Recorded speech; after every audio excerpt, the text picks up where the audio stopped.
Bom dia, mais uma vez, ouvintes de Força V, eleitores. Nós estamos com o senhor engenheiro António Monteiro, presidente de OCID,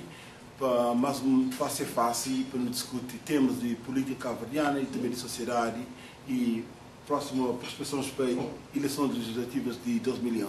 Portanto, convidem-nos para acompanhar aquela entrevista ali e depois não por criar debate sobre isso depois daquela entrevista ali. Senhor engenheiro, mais uma vez obrigado por ter aceitado o convite de Força Vili para aquela face a face e bem-vindo aos Estados Unidos. E já agora, eu começava, se o senhor podia falar-nos qual que é a missão principal daquele visita aos Estados Unidos. Bem, em primeiro lugar, não estava a gostar de agradecer Força CV por essa oportunidade que damos para falar para a comunidade cabo-verdiana ali nos Estados Unidos da América. E respondendo concretamente a boa pergunta, o objetivo principal da minha visita ali aos Estados Unidos era participar num encontro de reflexão sobre o dia 31 de agosto. De forma, essa atividade teve lugar ontem, onde é que o CID procurar de uma forma bastante inteligente envolver pessoas apartidários neste processo, porque para o CID, passando 29 anos depois dessa data, nota considerar que justiça ainda tem que ser feita. E é necessário, até por uma questão do nosso estado de bem com a própria nação, para a nação reconhecer os erros cometidos no passado, é necessário que essa justiça seja feita. Então, nessa reflexão que um bem participar, o CID entender que era necessário já essa responsabilidade num grupo que deve fazer um trabalho e apresentar ao Estado de Cabo Verde, não a nenhum partido, mas sim ao Estado, para que o Estado poder analisar e, consequentemente, trazer de volta essa justiça. A segunda questão que trazemos aos Estados Unidos da América também foi, acima de tudo, contactar a nossa comunidade. Conhecer de perto a maneira que a nossa comunidade vive ali, os ganhos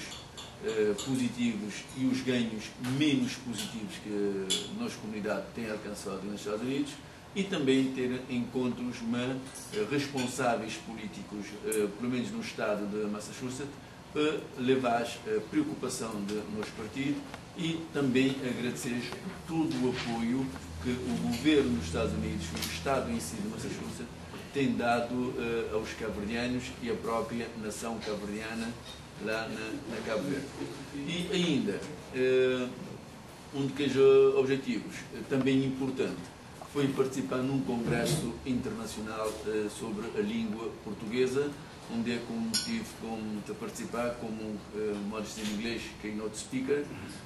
que era para já a comunidade internacional da língua portuguesa entender quais são as facilidades e quais as dificuldades que não tem tido no ensino do português em Cabo Verde e, acima de tudo, a ligação, a conexão da língua nos vários países da CPLP. De forma que as questões que trazemos ali, não de continuar ainda hoje, amanhã e na terça-feira com mais contactos e na quarta-feira, se Deus assim quiser, se não tiver vida na saúde, de regressar à Terra. De maneira resumida, você que passa no dia 31 de agosto de 1981 na Santo Antão, que é um dia que muito falado na sociedade cabo-verdiana. Bem, o que passou no 31 de agosto de 1981 foi uma situação muito trágica para ilhas de Cabo Verde. Apesar de ter acontecido na ilha de Santo Antão, onde é que a população indefeso de reivindicar um direito de propriedade a essas terras, pronto, o sistema político de então, o governo de então, com modo de dizer ontem, provavelmente por alguma incapacidade de entendimento dos desejos da própria população, vai de uma forma desproporcional sobre essa mesma população, utilizando forças armadas. E nesse aspecto acontecer é que nessa manifestação houve efetivamente disparos e estes disparos ocasionaram que efetivamente surgisse uma pessoa foi morta naquela altura, naquele momento. E a partir dali, levantou um grande celeuma, porque a partir dali houve várias prisões arbitrárias, onde é que vários chefes de famílias, vários cidadãos simples que queriam tão somente reivindicar o direito a esses terrenos agrícolas, depois foram presos e na cadeia eles sofreram todo tipo de qualidade de tortura e civícias bastante desumanas, e não tinha a entender que a partir dali começou um dia negro na história de Cabo Verde, porque começou a intensificar uma caça às bruxas e Cabo Verde viver, de meu ponto de vista, esse período mais negro na nossa história pós-independência. E o que se coloca ali é que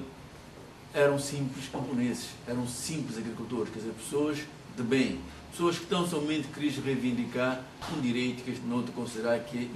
inalienável, que é o direito à terra, o direito a ter um pedaço de chão que é para não produzir, para não sustentar a família e para não sustentar a nossa própria cabeça. E é claro que na altura de 31 de agosto não tinha um governo, um regime de partido único. Ali o CID teve um papel preponderante, porque o CID, depois da situação, o CID teve que desmultiplicar em várias capitais no mundo inteiro, Nova Iorque, Lisboa, Paris, Amsterdã, Oslo, que é para tentar chamar a atenção da comunidade internacional para a situação que efetivamente estava a acontecer, acima de tudo que os presos estive na cadeia de Morro Branco, cadeia militar de Morro Branco, depois o CID interviu, os presos foi passado para a cadeia civil de Ribeirinha e o CID levar a Amnistia Internacional, levar a Cruz Vermelha Internacional e fazer uma certa pressão sobre o próprio sistema do Partido Único, que era para tentar dar que os presos que estavam na cadeia por causa do 31 de agosto alguma dignidade. De forma que para nós foi uma situação extremamente complicada na altura e que infelizmente até hoje o Estado, que tem a responsabilidade de redimir todos esses conflitos, que teve do nosso ponto de vista, que teve uma atitude proativa em termos de reconhecer que houve um erro, porque na vida nós todos podemos cometer erro, só não comete erro quem nada faz, mas o facto do Estado que ter dado uma atenção especial e que ter reconhecido que ele errar, para nós é grave, e é esse reconhecimento e é esse pedido de desculpas pública é que o CID tenta lutar para nós criarmos efetivamente não te poder conseguir. Porque quando não te cometer um erro, não tem que ter a humildade suficiente de reconhecer que não cometer erro. E quando o erro é em relação a um povo, em relação a uma nação, quer dizer, essa responsabilidade está a aumentar consideravelmente. E o governo, que é o gestor do Estado, até hoje que pedia-se desculpa pública e nem tão pouco reconhecer que ele cometeu esse erro, então por causa disso o CID vai agora ter uma outra forma de luta, que é para não tentar reconciliar a nossa história e para não tentar pôr uma pedra sobre esse acontecimento, para não poder avançar de forma tranquila rumo ao desenvolvimento de Cabo Verde. Qual foi a reação da comunidade internacional a esse caso, quando o CID apresentou-se? Como que se reage? Qual foi a sua decisão? Na altura, a decisão foi extremamente positiva, porque por causa disso, pela primeira vez na Cabo Verde, a Amnistia Internacional vai visitar a cadeia de Ribeirinha. A Cruz Vermelha Internacional vai visitar a cadeia de Ribeirinha e vai inteirar quais eram as condições que os presos de reforma agrária estavam a viver na cadeia. Ora, e isso teve um impacto extremamente positivo, porque foi a partir dali o facto de o CID ter pressionado, feito manifestações para várias capitais do mundo, é que alguns daqueles presos foi libertado, alguns daqueles presos foi depois mandado para Portugal, onde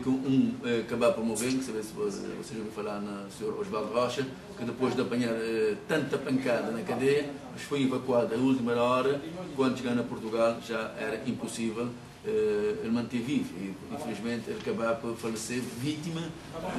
das torturas que ele sofreu na cadeia. De forma que esta situação ali é que deve ser analisada. E me estou a achar que ali o CID teve um papel